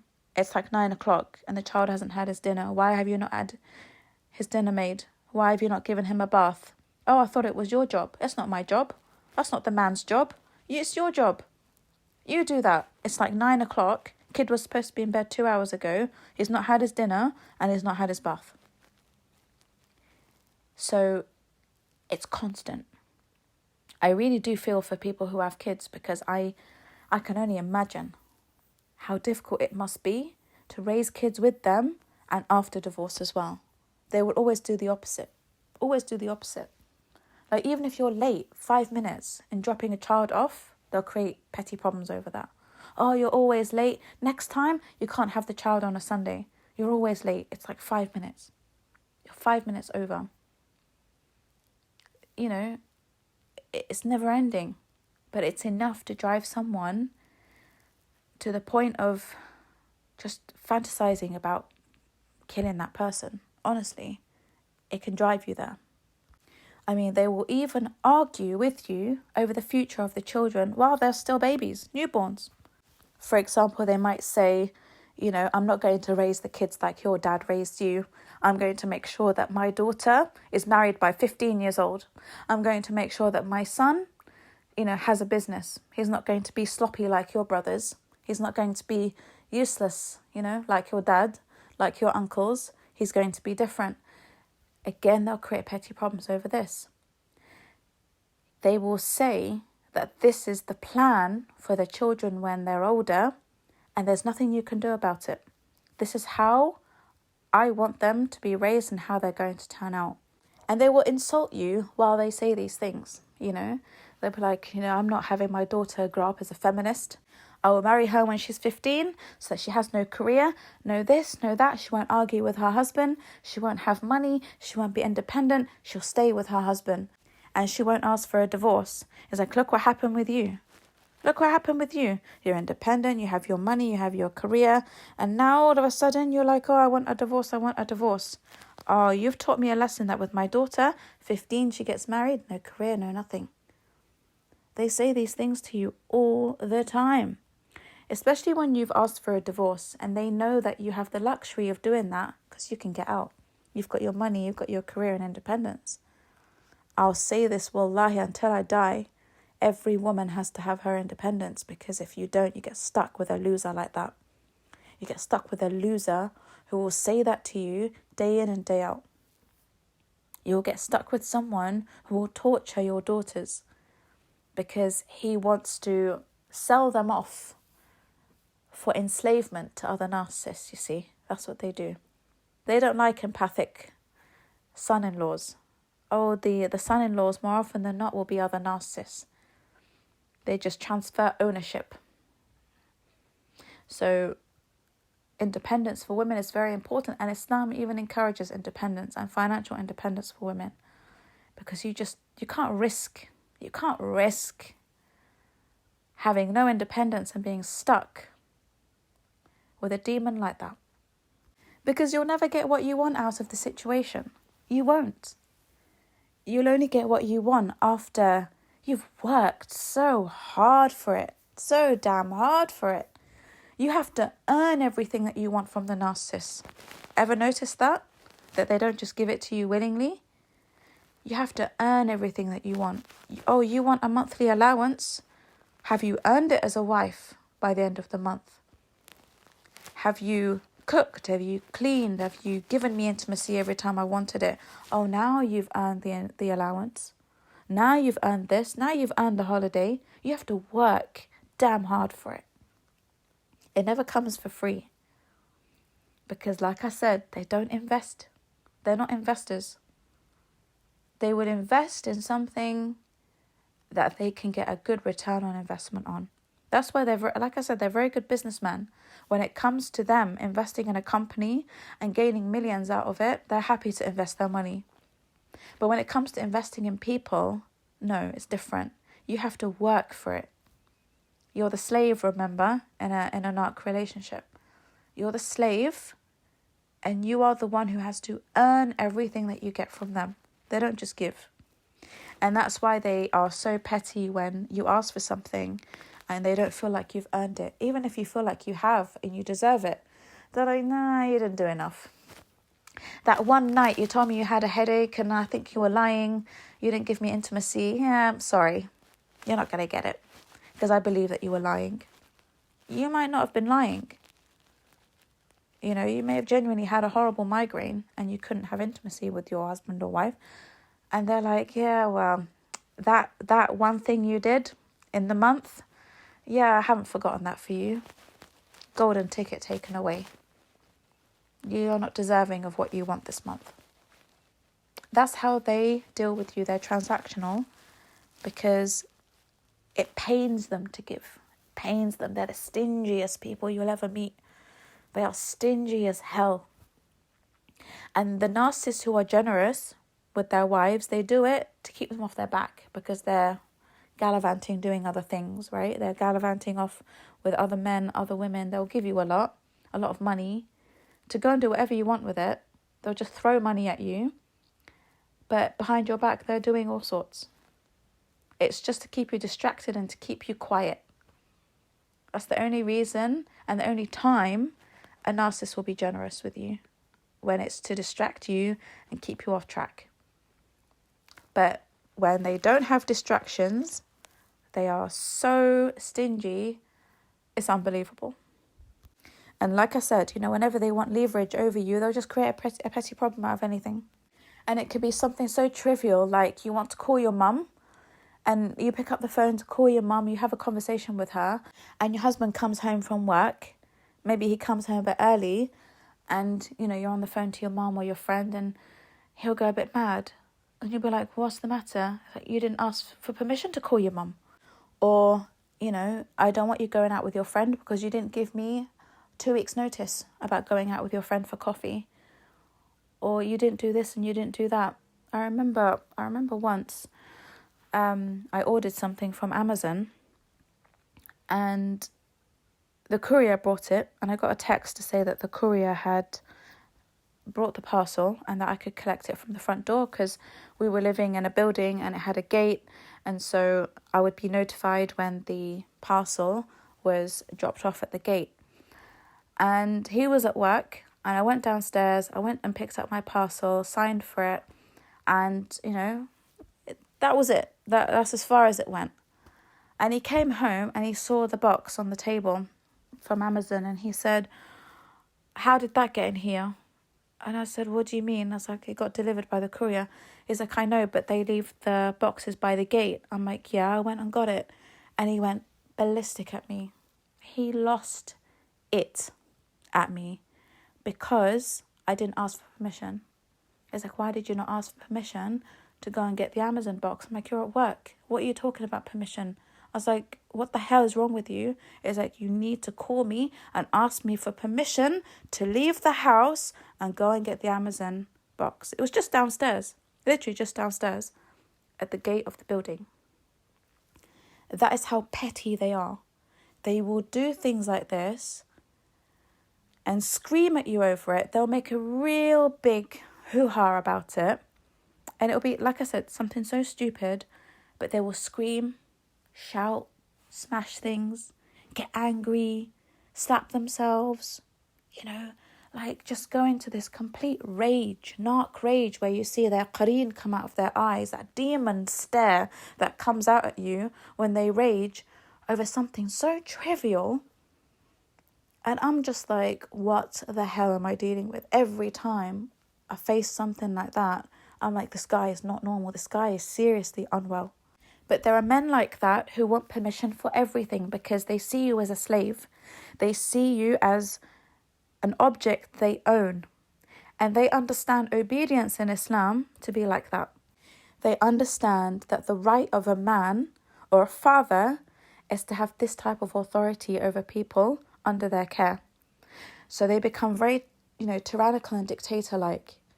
Why did you not ask me for permission to cut an inch off your hair? And they'll go into a rage about it. And they'll go into a rage about things like, if you get gifts for your friends or your family members and they don't want you getting gifts for them, they will demand to know whose money was spent to buy those gifts. Now, let's just say you spend it from your allowance that he gives you. He'll be like, that's it. You're not getting any more allowance. You're spending it on gifts for your family. No more allowance. And it would be like a one-off, like something you do every 6 months, every year. And he goes ballistic that you have bought gifts for, people you love because you're not working, right? You're not working. You don't have your own money. You're relying on his money that you receive to, buy gifts for people, buy things for yourself. He gets jealous that you haven't bought them for him. Vice versa too, by the way. Women get jealous. Women get jealous, when you buy gifts for family members like your mom, your sisters, like on their birthdays, special occasions. They don't like it. They want it all for themselves. They believe that they are entitled to everything that you own. So they go into a strop when you buy gifts for other people. They hate it. So men who are like this, they want permission for everything. They want full control over everything. Like I said in my podcast in number 40, they will be so petty about the things that you wear. You want to go to a wedding and you want to wear a blue dress. And he's like, nope, you're going to change and you're going to wear a green dress. But I don't want to wear the green dress today. I'm the husband and you obey me. I'm the husband and you obey me. If I tell you to wear the green dress, you go and wear the green dress and take that nail polish off and take those eyelashes off and take those shoes off. I don't like you wearing those shoes. Wear your flat shoes. I don't want you wearing heels to the wedding. I don't want you this. I don't want you that. Do you know how many times I heard that? So many times. Petty. It's a woman's wedding. There are no men there. But they pick on things like that just to make your life that little bit more hell. Why are you wearing red lipstick? Take it off. Wear pink or wear none at all. I'm going to a woman's wedding. I don't care. I'm telling you what to wear because you obey me. When you ask them for the reason, why are you saying no to this? Why are you demanding me to do this? Because I'm the man and I said so. Because I'm the husband and I said so. If you've got a problem, go argue with your God. We clearly don't worship the same God here. Go argue with your prophet. I don't know who your prophet is, because it's certainly not the same as mine. Go argue with whoever God you worship, because the God I worship told me that you have to obey me. And there's no explanation needed. So because I'm the man, I get to say what I want. I get to do what I want. I own you. I want you to wear black, you wear black. I want you to wear green, you wear green. That is how a lot of women get treated in marriages. You think they're going to go and tell their friends and their sheikhs and their imams that this is how they speak to their women. That they just sit there with a cigar and they say, I'm the man. I can do what I want. I can order you about because God said so. These are people who are so demonic, so satanic in their energy, in their spirit, that instead of pulling you to the deen, they push you away. That's how you know they have satanic spirit. Any man who is like this has a satanic spirit, because anyone who makes you resent the deen is someone who is trying to push you out of it. When they tell you things like, go and argue with your God, go do this, go do that, it's because they want you to hate religion. They want you to hate the religion that made him like that. That's his religion. That's his religion that Iblis has created for him. They follow their religion. This understanding of Islam is the religion of Iblis. It's not the religion of Allah subhanahu wa ta'ala. Allah subhanahu wa ta'ala did not say this. He did not tell men to be tyrannical with women. He told men to be qawwamun, kind, empathic, smart, intelligent, protective, loving. That is a true qawwam. So a man who acts like this is following the religion of Iblis. Yes, we do follow different gods. We do follow different gods. You worship something else. You worship Iblis, whether you know it or not. So yes, I will go back to my God, because alhamdulillah, he's not the same one you worship. All narcissists and psychopaths worship Iblis. Their qareens worship Iblis, their qareens work for Iblis, and these people are controlled by their qareen, which makes them soldiers of Iblis. Right? So when they act this way, you know it's demonic possession. You know that this comes from them being overpowered by a satanic qareen who is working for Iblis. They even look it. They look it. When they rage, they look like demons. And when they argue, they look like demons. When they're sulking, they look like demons. When they're plotting and planning, they look like demons. There's something in their black eyes that just give them away. So, there are loads of men who complain about their wives not being submissive and obedient, but they don't tell people what they do and what they say to make women hate them, to make it so hard for women to be submissive and obey them. Because if the answer that they always get to them saying no to everything and forbidding everything is because I'm the man and I say so, like a child, like a 7-year-old child, then what do you expect? Of course you're not going to get obedience. Of course the woman is going to want to change who her leader is, who her qawwam is. Yeah, she's going to get out of that goddamn hellhole. And then they get offended when you want to do that. Now all of a sudden, there's something wrong with you because you want a divorce. Now you're the problem. They're offended now, they feel rejected. Why do you not want to live under my authority? Why do you not want to live under my tyranny? How dare you ask for a divorce? I'm going to get every imam in the country to talk to you about how awful you are as a wife, how awful you are as a daughter, because you no longer want to live in my home and comply and be obedient. Let me teach you a lesson, shall I? Let me punish you with this and with that. And then they gaslight you and spiritually manipulate you as well to make you believe that if you ask for a divorce, you'll never see Jannah because you have no right, because it's the husband's right to be obeyed. So why are you asking for a divorce when this is my right? They brainwash codependent women into believing that they could be correct. This is how a lot of women get brainwashed. I have no problem with the obedience of the wife to the husband at all. Like a good leader of a husband is a crown on a woman's head, wallah. They are wonderful men you would want to please, you would want to go out of your way for, and you'll respect him and you'll listen to him and you'll take what he says seriously because he's smart, he's intelligent, he's kind. He's not going to say no to everything for no reason whatsoever because he has mercy, he's got compassion. He knows that if he's going to say no to everything with no valid reason, the wife is going to hate him. His daughter is going to hate him. His son is going to hate him. There has to be wisdom in these things. Allah subhanahu wa ta'ala wouldn't have told men to take the role of a qawwam seriously if it didn't involve all of these things. Allah subhanahu wa ta'ala doesn't even enslave us in a relationship with him because he says, La ikraha fid deen, there's no compulsion in religion. Right has become clear from wrong, and whoever holds on to the rope of righteousness, he's the winner, right? He or she's the winner. So Allah doesn't force us to obey him. It's a choice. We can either obey him or not obey him. So who are you as a narcissistic, demonic man who's come into my life to tell me that I'm forced to obey you? And there's no logic and no reasoning behind everything that you are demanding or not permitting or just saying no to, just for the hell of it, just for the hell of, seeing me suffer, just for the hell of seeing me in torture and have everything good taken away and everything that I enjoy taken away and everything I want to do taken away, everything that I like being taken away. What life is that? That's not a marriage. That's complete enslavement. That is Abu Jahl with his slaves. It's the same treatment.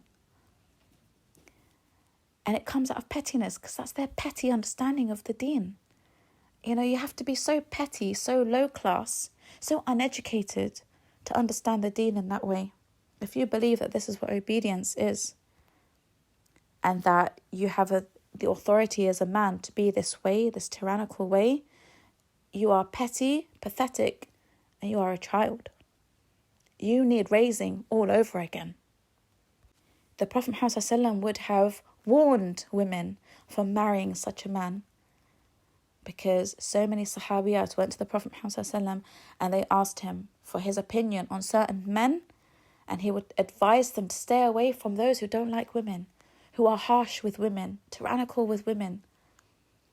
He would tell them to stay away from men like that. Stay away from the stingy men. Stay away from petty men, immature men. They're not baligh aqil. Baligh aqil is when a man reaches puberty and he's clever, he's mature. That is when a man, thinks about getting married. Because al-baligh al-aqil, the man who has intelligence, he is the one who is fit to be a qawwam. But when you're a boy in a man's body and you're just happy about this power and authority that you have, and you think that you can just order people around, your sons and your daughters, and you make everyone's life a living hell because your ego is inflated with this power you think you have, then you're just going to self-sabotage your own life, because not only are you not going to win your family in this dunya, you're going to lose your akhirah as well, because you're going to be accountable to Allah subhanahu wa ta'ala for this. And, this podcast is not just about men, it's about women too. The women who are ungrateful. The Prophet Muhammad ﷺ said that the majority of women in the hellfire are the ungrateful women who never appreciated the good things that their men did for them. The providing, the protecting. I'm talking about the good qawamun here.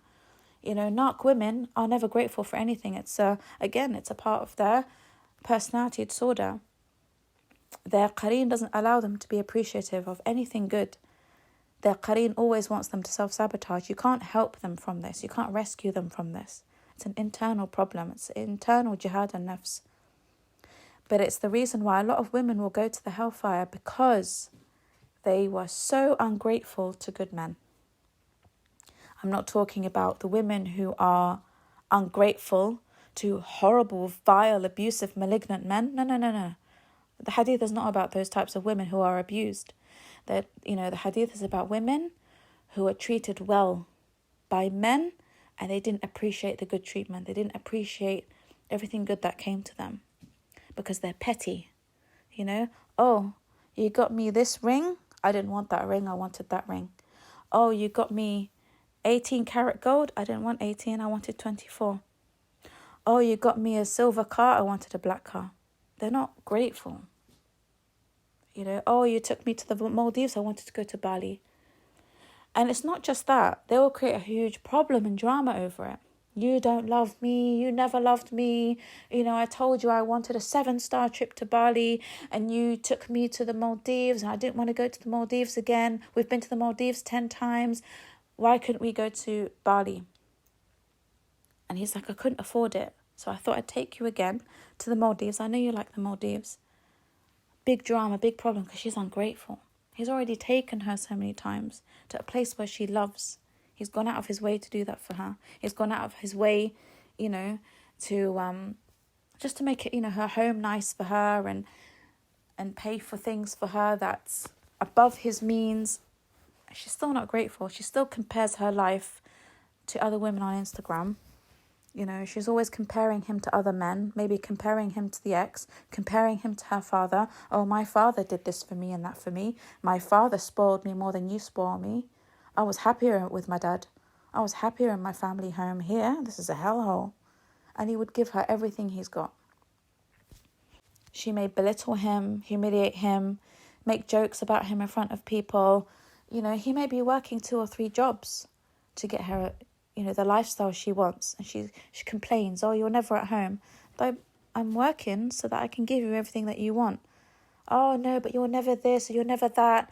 You're never emotionally available. And when I want you to take 500 Instagram photos of me whenever we go to a restaurant, you get fed up, and I don't like it. All my friends' husbands take hundreds of photos of them when they're out. And if you loved me, you'd come in my photos and, I could show the world, the kind of husband that I have, but you always tell me you don't like your photo being taken and, you're not doing it for me. That means you don't love me. You know how many petty problems people have over things like this?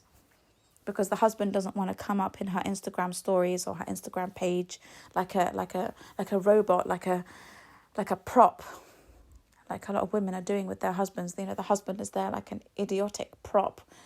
A lot of men don't want to do that to themselves, they don't want to degrade themselves in that kind of way. So they're like, I don't want to be in your Instagram stories and stuff. And then the women get upset. The women get upset. They want to show off this good looking man they have, or this kind man, this rich man. And he's like, sorry, I'm just not into this social media stuff. I don't like it. And they'll cause problems over it. Or women who constantly want their photos taken when they're outside. Take this photo of me. Oh, in this pose and that pose and this pose. And he's like, halas, enough. I feel sick. I can't do this anymore. Let's just sit and eat our dinner that has been sitting on this table for the last hour, and it's gone cold because we've spent the last hour taking stupid photos of yourself, only for them to be heavily filtered for your Instagram page. You could have just filtered them from the beginning and saved a whole hour of our time. People are having loads of problems over things like this, petty things, stupid things. And then he'll take photos of her, and the photos are not to her standard. She doesn't like the photos. And then she'll be sulking all night. My husband can't take photos. She's ignoring everything good that he's done for her.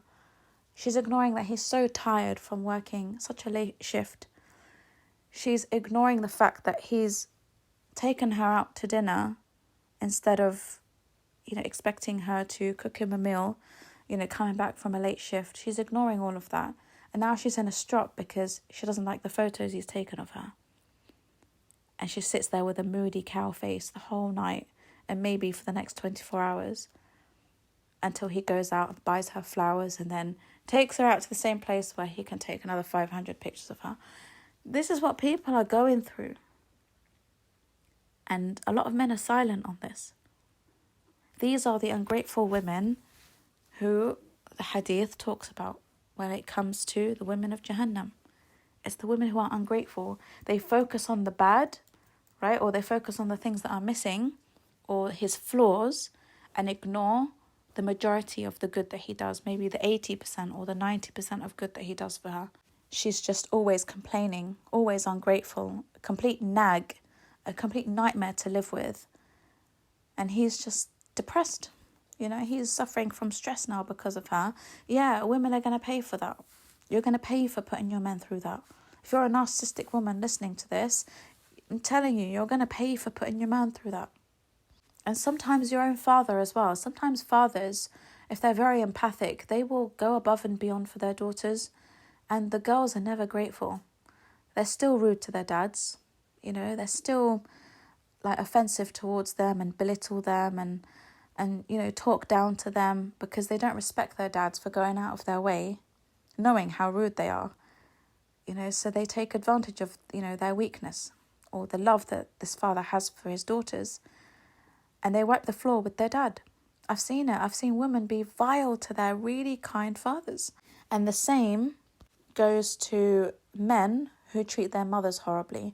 And their mothers are really trying everything in their power to, keep the son happy. She'll make him his favourite meal every time he goes to visit. He's still rude, still gruff with his mum because he doesn't respect her for being a codependent. And it's always the codependent mothers and fathers who are like that, who, they scuttle around the narcs and, they do what they can to keep the peace and, show some love. And because the narcs don't respect codependence, they're always rude to their parents. They're always rude to anyone who shows any codependent traits. So anything that the narcissist sees as weakness, they will hate. They will immediately shut down and they will belittle you for. Okay, so they see kindness as weakness. So when you're kind to them, they treat you like rubbish. When you're empathic, when you're understanding, all of this, that is all seen as weakness. And when it's seen as a weakness, they will treat you like you're a nobody, unfortunately, because they see you as weak. They don't see kindness as a virtue. They see it as you're kind because you're weak. You can't stand up to me. You don't know how to, speak out against my rudeness. So you continuing to be kind, you don't deserve any respect then. And that's why so many narcs are horrible to their parents. And it's the same vice versa as well. Narc parents are horrible to their codependent children. And their codependent children will be doing everything for them, giving them their salaries, staying at home to nurse them, staying at home to drive them to hospital appointments and doctor appointments and dentist appointments, traveling abroad with them for treatments and everything. And they're still rude to these sons and daughters who are codependent because there's no respect. The parent now believes that the children are doing this because they fear their parents. They don't see it as love. And that's why the abuse continues. There's never any appreciation or love or gratitude for what you do. They will just create petty problems. And then that's when the codependent gets upset. They're like, after everything I've done, you're now creating a problem over something so trivial. Yes, that's what they do. They'll grab onto anything trivial to use against you. Anything that you can give them as an excuse to use against you, they'll use it. It could be the pettiest, stupidest thing. I remember once I went to go and visit a couple of friends for a coffee when I was married, and my ex dropped me off and he said to me, you need to be out by 7 o'clock. I said, okay. And I remember sitting with them and it was 6:55. Wallahi, no jokes. I was getting countdown texts. 5 minutes left, 4 minutes left, 3 minutes left. I hope you've got your coat on. I hope you've got this on. I hope you're heading out of the door. Anyway, 7 o'clock came. I'm still saying bye to them. And it's now 7:05. I come out of the cafe and he's outside, parked up outside. I'm not thinking anything of it, right? It's just like 5 minutes over. I get in the car and he is livid. So he's showing a nice face, to my friends who are standing at the door, saying goodbye. He's smiling, being really nice and everything. We drive off and he starts screaming. At me. And I'm like, why are you screaming? Why the hell are you screaming? I used to hate it when he screams and drives because he used to drive like a maniac when he's angry.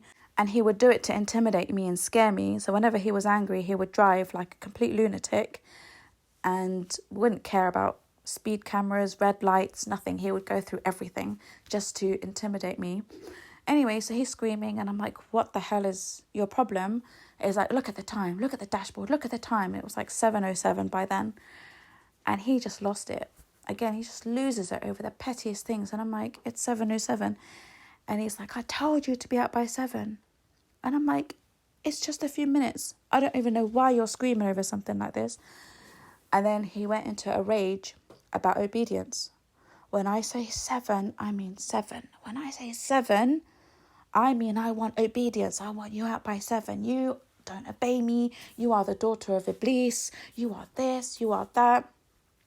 And he went into a complete rage because I didn't obey him and didn't come out at 7 on the dot because he sent me countdown texts. He's like, I warned you. I gave you a pre-warning that, you've got 5 minutes left. I sent you texts to remind you. I'm like, I'm not going to sit there reading my texts when I'm with my friends. I'm saying goodbye to them. I'm leaving. And so what if I'm like 5 minutes over? It's not the end of the world. And he just went into an even bigger rage in the car. And he just went on and on and on about obedience and how I don't give him any respect and that I'm the worst woman on the planet. And then, of course, he went on to say that you are now banned and there will be no more allowances for you to go and visit your friends because you did not respect the timing. So one thing that a lot of narcissists do is that they will drive like maniacs when they're angry.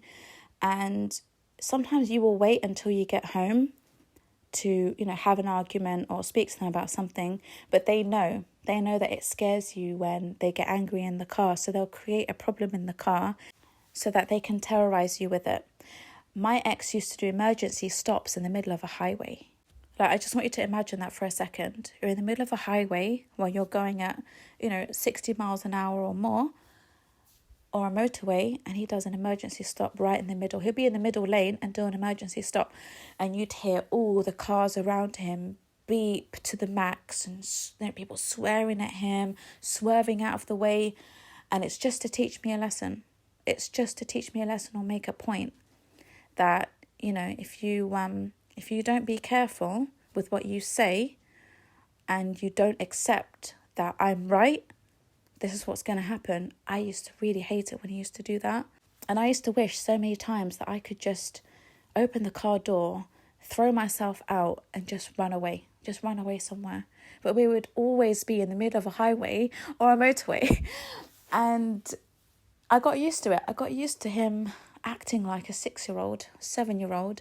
Whenever he got angry, he would just do things like that.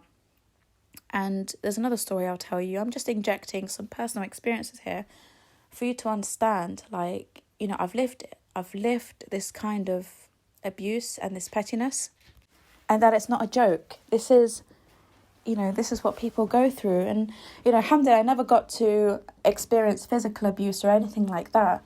But a lot of women do. A lot of men do. And, this is something that they used to experience on the regular before it got to physical abuse. I believe that had I stayed maybe longer, I would have experienced physical abuse as well. But these are the kinds of things that he would do to intimidate me. And like I said, I've had a lot of women tell me that, this intimidation while driving happened to them too. And another thing I remember was we were driving to Kuwait once. I used to hate driving to other countries. I was living in Saudi, and he would never let me get the plane. I really don't enjoy car journeys in Saudi because it's so hot and you're driving through so much desert. If you break down, it is just a complete nightmare to get any kind of help. So he would always choose for us to drive. Now, back then, when I was living then, women couldn't drive. So he had to drive me everywhere. Now, we're on our way to Kuwait. It's hours and hours away. And we're driving through the desert. And he's got his music on. And I used to really, really hate his music. His taste in music's terrible. So I used to throw my headscarf over my face and put my earphones in so I could listen to my own stuff and just leave him to listen to whatever he wanted. So he used to think that I was asleep, which was good for me because it meant that he didn't bother me, all right? So anyway, he was talking to me, and of course, I couldn't hear him. So he pulled, my face cover off, and he saw that I had earphones in. Oh my goodness, he went ballistic at that as well. And he's like, "What are you listening to?" And I was like, "I'm just listening to my own stuff because you know that I don't like your music." And he got so angry that I wasn't listening to his music because he knows that it's torture for me. He got so annoyed. He's like, "You know what? I'm going to put the volume up." So he took my earphones away and he put the volume up of his music. And I was just really annoyed by then. I was so irritated. I kept reaching to turn the volume down because it was too high, and he would turn it back up. Again, pettiness. I'd turn it down, he'd turn it back up, turn it down, turn it back up. And I just started screaming at him by then. I was like, I've just had enough of this. I just can't be dealing with this anymore. Now, by this time, we'd entered Kuwait City. So he actually was talking to me to tell me that we've entered Kuwait City. So traffic has slowed down, and me and him are fighting in the car because of the volume. And, we're having this argument over halal and haram, about music this and music that, because he never used to like me listening to my music, and he would always say it's haram, to listen to music, but somehow he was able to listen to his. So anyway, so I said, it's funny, you always tell me it's haram to listen to music, but you can listen to yours. He's like, yeah, okay, you know what, that's fine, let's put Surah Al-Baqarah on. And I'm thinking, oh my God. I was like, put Surah Al-Baqarah on, no problem, just put it on. He put it on to the max. The volume was on the max. I'm telling you, our car sounded like the Grand Mosque, okay? And I was so irritated by the volume being so high that, again, I kept reaching for the volume to put it down. He would put it up. I put it down. He put it up. By this time, I actually just wanted to kill him. Like, I just had this urge to just do something. And I was like, A'udhu billahi minash shaitanir rajeem. I put my window down. I'm thinking, if I put my window down and people can hear this blazing from the windows, he's going to feel a bit embarrassed, right? Anyway, I put all the windows down. And now people are starting to stare at us, right? People are looking at us, like, wondering where this Surah Al-Baqarah is blazing from, especially the people at the traffic light. So we went on a weekend and there was so much traffic. We are now in traffic waiting for the light to turn green, and Surah Al-Baqarah can be heard for like miles from our car. And by then I was just livid because I was actually getting a headache from it. I just didn't enjoy it. I didn't enjoy listening to the Quran at that high volume. So I thought, okay, I need to save my face right now. Everyone's staring at us. It was so embarrassing. I put the windows back up and I'm like, we're having a fight now over the volume. Like, we're literally, he's being really rough with me with my hand, and he keeps slapping my hand away so that I don't touch the volume. And I was crying by then. I was so frustrated. I was so angry. So I just put my hands on the sides of my ears. I thought, we're only like 10 minutes away from the destination. Let me just bear this for the next 10 minutes. And I just had to, block my ears so that the sound would be bearable. And then all of a sudden he went into this weird satanic fit of laughter. And he's like, I knew it. You are possessed. You are possessed by Iblis. You are Iblis's daughter. This is evidence and proof that you are Iblis, that, you can't even listen to Surah Al-Baqarah. This is how much you don't want to listen to it. This is how much it's affecting you. You're even blocking your ears because you don't want to hear the Quran. This is all the evidence I needed. Alhamdulillah wa shukr. And he put his hands up in dua, saying, thank you to Allah that he showed him that I am Iblis, because I couldn't bear to listen to Surah Al-Baqarah at that volume. And he just laughed and laughed and laughed. Like, if you looked at him, like, you could just tell he was completely and utterly possessed at that point, because what he was saying was projection. He was projecting everything that he felt about himself onto me. He was accusing me of something that he felt about himself. And he just laughed and laughed and laughed. And he's like, alhamdulillah, I finally got my evidence that I'm dealing with, Iblis. I was like, you know what? Okay, alhamdulillah, I'm glad that Allah has shown you that I'm Iblis. Get rid of Iblis then. Get rid of Iblis. Divorce Iblis. Why are you living with Iblis? He says, no. It's like, it's my challenge in life to knock the Iblis out of you. It's like, that's my challenge in life. That's why I've been sent to you in your life by Allah subhanahu wa ta'ala, because you are troubled and you need help. I have been sent to you to, guide you to the right path. And I'm just looking at him thinking, this guy needs help, and quick. And, even when I used to have a little book of adhkar, like I used to carry it in my bag. I still have it.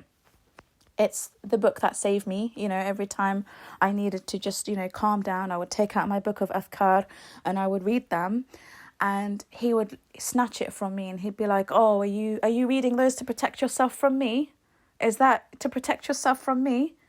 And he would laugh and laugh and laugh. And I'm like, oh my God, what am I dealing with? So, petty things, but they're big. They're big in the eyes of the victim, because you really can get pushed to a very dark place. And by that point, I knew what I was dealing with. Okay, I knew that something was terribly wrong. And I think that's what, alhamdulillah, kept me sane, because I knew there was something just not right with him. But when you're a victim and you don't know that there's something wrong with this person, like demonic possession by the qareen and all of that, then you will be deeply traumatized.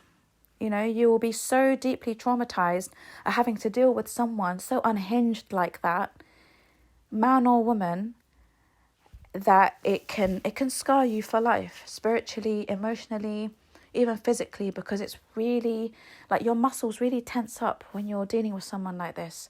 Like, especially when they go on their road rages and when they're screaming at you in the car, because it's such a small confined space. It's really stressful to be screamed at in the car. And it's really stressful to have abuse hurled at you, knowing that there's no escape. You can't just throw yourself out of the car and just run. You can't do it. To a lot of pregnant women, and it happens to women who have children in the car with a maniac husband who's driving. They get so much anxiety just from being in the car because of his reckless driving. The way he intimidates and scares everyone, even if the kids are crying in the back, he doesn't care. He is so reckless with his driving and his lack of consideration for the safety of the people under his care. All he wants to do is make a point, punish, the woman he's with or whoever he's with, and teach someone a lesson. The next time you tick me off, this is what you're going to get. So now you've got a trauma. Now, every time you get into the car with a narcissist who has a habit of, driving recklessly, you now get anxiety sitting in the car. You now get PTSD. You're now thinking, is he going to do that again? Are they going to be driving in that way again? It's really scary for people who have experienced this. It's horrible. And as I mentioned before, they'll be reckless with their children. They won't look after their children properly just to annoy you. They won't feed them. They won't take care of them properly. They will allow them to eat whatever rubbish they want to eat just to annoy you, just to be petty. And, I have come across women who have had miscarriages. They've lost their babies because of the trauma that they've been through living with narcissistic husbands. Like, it's been so traumatic living with these people. The anxiety sometimes and the fear of living with someone who drives recklessly or puts their family in danger, puts their wife in danger, locks her out of the house in the middle of the night just to teach her a lesson. All these petty things that they do to teach someone a lesson, it has caused some women to actually lose their children. And subhanAllah, there's been wisdom from Allah subhanahu wa ta'ala in that. There's been a lot of wisdom and mercy, because Allah saved that woman from having a child from a demon, but it's a traumatic experience. So, when women go to imams and, they complain about their husbands and the anxiety that they have around them and the fear and all of that, and the imam tells them, have sabr, be patient, you can now see and understand how ridiculous that sounds. When someone has been through all of these things and then all they're told is, be patient so you can earn Jannah. No, this is absolutely unacceptable. And even the Prophet Muhammad ﷺ would never have advised women to do that, because I'll repeat this hadith so many times, but even when it came to a woman wanting a divorce from a good man, he ordered Thabit radiallahu anhu to divorce her so that no one in that relationship suffers from oppression or inflicts oppression on the other. So imams and preachers really do need to reevaluate the toxic consequences that can come as a result of them giving terrible, un-Islamic advice. Because these women and these men are living with people who are deliberately inflicting this abuse on their partners and on their family members. They choose these moments where they do these things to cause maximum trauma and stress. So when you don't know what you're dealing with, you can't switch off from it. Alhamdulillah, I was able to switch off, because by then, like I said, I didn't know it was his qareen. I've only learned about the qareen in the last few years, but back then I just knew something was spiritually wrong with him. And he was projecting all of that onto me. So he kept telling me, we need to take you for ruqya, we need to take you for this and that. And I used to say to him, no way in hell am I going to any ruqya practitioner recommended by you. No way. So, like I said before, be very careful when a narcissist wants to take you to a ruqya practitioner. A lot of them use the jinn. A lot of them use the jinn because they don't like to go to empathic people for therapy, any kind of therapy. They like to go to their own kind of people, and there are lots of ruqya practitioners out there who are magicians. magicians who use the jinn, the evil jinn. And if those jinn access you during the ruqya, you're in trouble. Be very careful who you go to for ruqya. Like I said before, if the face of the raqi looks dark, they don't look empathic, they don't look kind, there's just something weird and off about that raqi, do not get your ruqya done by these people. So I know it's not the greatest podcast. It's going to be triggering for a lot of people, especially, those who are going through it or have been through it and haven't healed yet. But this is to validate. It's to validate you. And for you to know that this is an actual disorder. That when people do these things, they do it deliberately, unfortunately. It's a part of their, disorder. These tantrums, these rages, this childish behaviour, the pranks, the jokes, the offensive behaviour, the offensive attitude, all of that. The offensive remarks that you might get from your narc sisters. All of that. It's deliberate. And it's truly the satanic ploy to drive you mad. There's a mission behind it.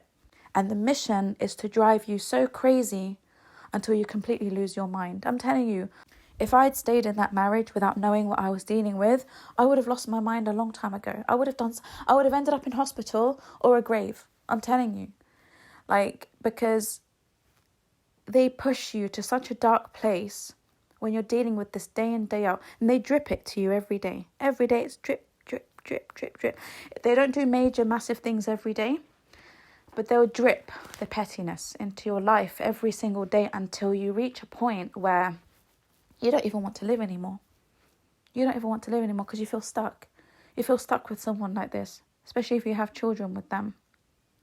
So if you're in this situation, get out if you can. And if you can't get out, please get help in how to put up boundaries so you are resilient to this type of abuse. A lot of people will hate me for this. I already know this.